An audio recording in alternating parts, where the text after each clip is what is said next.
So where I had left off in the last video, we had kind of talked about the scenario where my buddies and we came up with this idea to sell stocks online. We went to a rich investor who we call an angel investor, who's usually kind of a rich uncle type of figure who gets excited by young guys innovating in the world. And we say, hey, we need $5 million. He says, sure enough, I think the idea you have by itself, or maybe some kind of prototype you might have made or something, that's worth $5 million. So I'll give you another $5 million of cash to kind of get started, rent some space, hire some people. And for that, since what you had was $5 million, that's what you're bringing to the table, I'm bringing $5 million cash to the table, I essentially get half the company. And the way that works is it's not like we each gave him half of our shares. Instead, since we are the board of the company, we issue another million shares. So we double the share count and we give it to him. And this pre-money valuation is really, really important. Because if we had agreed, if we said this wasn't $5 million, if we said that this is, I don't know, let's say, if he is a hard negotiator, he says, no, that's only worth $1 million, right? And I'm going to give $5 million, right?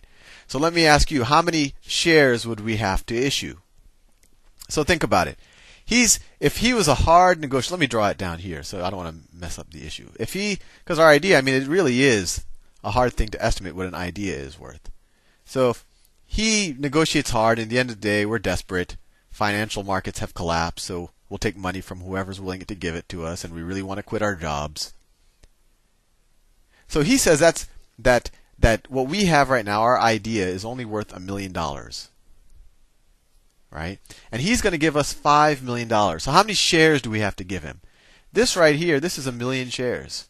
Right? That's what we started off with. So when he says that what we have right now is worth $1 million, he's essentially saying that it's worth $1 per share. $1 per share. So my 200,000 shares are worth $200,000 according to his valuation. Up here, we said that what we had before was worth $5 million in the previous video. Right?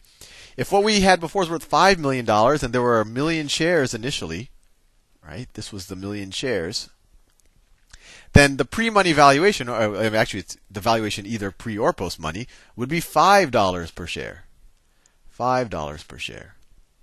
And in the $5 per share world, what we did is we issued another 1 million shares and sold them for $5 million, or we sell them for $5 per share, right, to get the $5 million. And so we ended up with a 50-50 split of the company, right? This is the angel investor, and this is all of us down here. And this is all of this is equity. No debt, no liabilities just yet. Now in this reality, if he's valuing what we have right now at essentially $1 per share, he says it's worth $1 million, you have 1 million shares, it's $1 per share. In order for him to give $5 million, he's essentially going to buy $5 million worth of stock at $1 per share. So he's essentially going to need 5 million shares. 5 million shares. And notice, in the situation up here, before, when I have 200,000 shares, well, when I had 1/5 of $5 million, that was 5 million. When I had 1/5 of $5 million, the value of my shares was $1 million, right? And then when I have 1/10 of 2 million shares, I still have 1/10 of $10 million of total asset value, because now he threw in his $5 million. And so my share is still worth $1 million. I have 1/10 of 10 million as opposed to 1/5 of 5 million. In this situation, I used to have 1/5 of 1 million, which would be $200,000. And now I have 200,000 over how many total shares are there now? There are now 6 million shares, right? So now I have 1/60th, right? Is that right? I have 200,000. I now have 200,000 over 6 million, right? That's 6,000 thousands. That cancels out. I now own 1/30th of the company, right? Before I had 1/5. And we're valuing it at 6 million, right? Because I have 1 million here and 5 million here, times 6 million. And so what's 1/30th of 6 million? 1/6 over 30 is equal to 1 fifth of a million. So this is still $200,000. So no matter what I do, between the pre-money and the post-money valuation, my per share value doesn't change any. And I want to show you that. But this matters a lot, right? Because based on what this pre-money valuation is, it tells us how many shares or what percentage of the company our angel investor gets for investing his $5 million. In this case, he gets 5/6 of the company. What is that? 5 times, that's like 80% of the company, I think, roughly. And we are left with the other, no, 1/6 is, right, 1/6, no, it's more than 80, it's like 84%. And we're left with like 16% of the company. So it's a very different scenario depending on what our pre-money valuation is. And of course, the pre-money valuation is you just take the pre-money valuation plus the amount of cash they're given, and that's the post-money valuation, right? The amount of money you've get, pre-money, and then post-money, you add the money in, and you get a $6 million valuation. Fair enough. I think I've beaten this horse dead now. I think you have a good sense of it. And let's say that we end up lucky. The guy wasn't a hard negotiator, and we ended up with that first situation. So let me redraw it. So now, if I were to draw the assets of this corporation, at least at the time of that guy's investment, it's a very intangible asset. We call it the idea. It now has a value, $5 million. And we have some cash. We have $5 million in cash. $5 million in cash. And then if we do the shares, let me do that in another box. Oh, there you go. There are the shares. And of that share, we have 2 million shares outstanding. 2 million shares. I have 1 million to the angel investor. So he has 50% of the shares. And just because I like to keep track of my slice, there's 200,000 shares that go to Sal. Fair enough.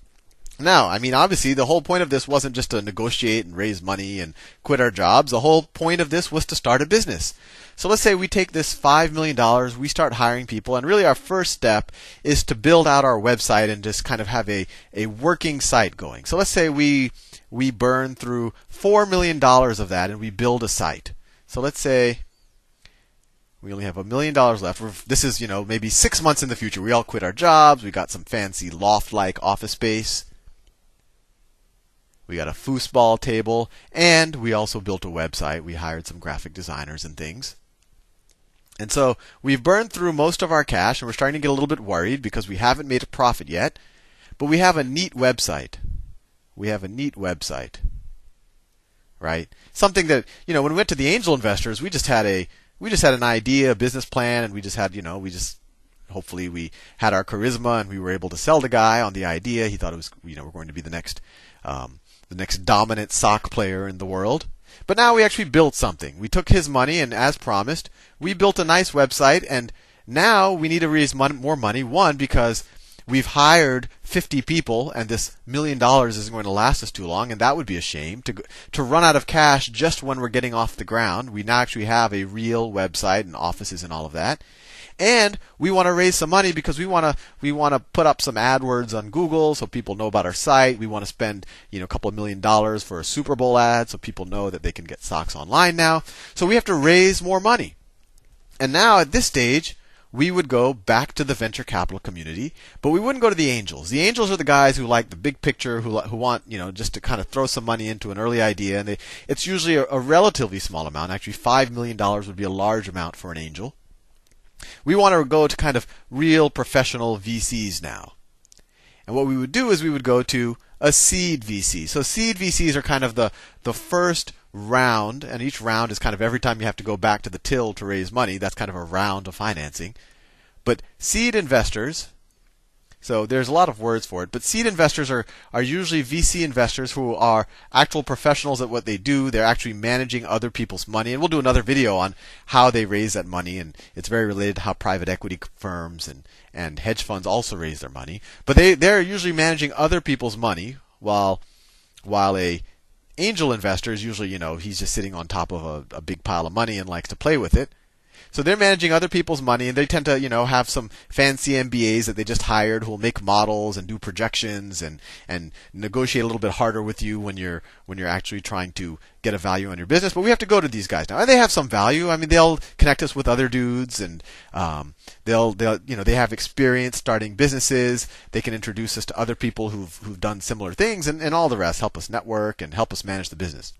So we go to a venture capitalist, and we get the door closed a lot of times on us. But one seed venture capitalist finally comes to us, and the terminology can be a little ambiguous here, but we'll call it our Series A financing. Series A. Sometimes it'll be called your seed financing, but we'll call it Series A because we want to formalize it. And just so you know, the A is because it's our first real formal round of financing. In our second round, which I'll do probably in the next video, it'll be Series B, and then Series C, and then Series D. Every time we run out of cash, we want to go back to the till. We've already done a Series A, now we want to do a Series B and a Series C, and so forth and so on. And eventually we'll hopefully get to some type of an IPO, which I'll talk about in the next video because I just realized I'm out of time again.